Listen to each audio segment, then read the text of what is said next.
What if this still isn't good enough a starting point for you and you just want to do something more?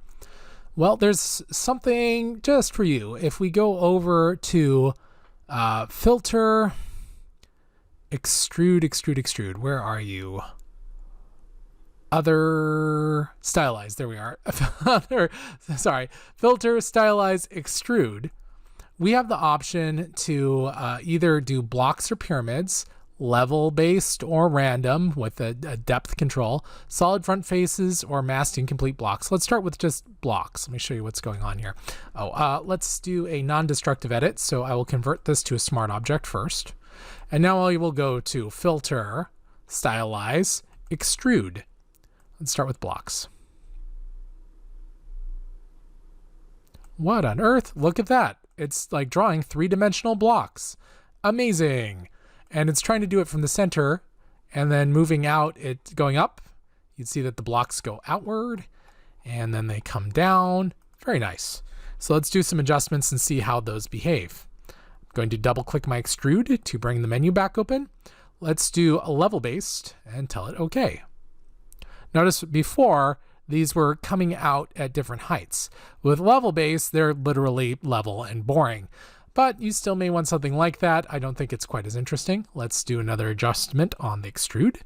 How about pyramids? I'm going to do random again. Well, that's pretty wild.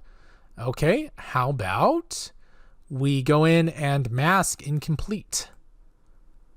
So if we have some, I don't think there are any, oh no, there were some incomplete ones. They'll just be faded away altogether with an automatic mask. So that's pretty great.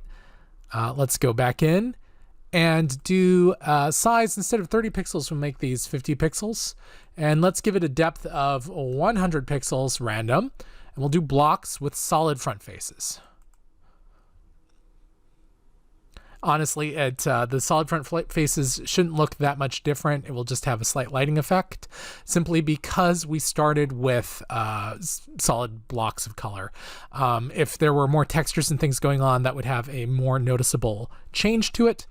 Essentially, you would have things either filled in or made out of the texture altogether. But this starts to give us some really crazy stuff to work on. But what if we wanted to go back to that initial piece that we had? Well, it's a smart object, double click to go in, and now I'm going to Control A, Control C.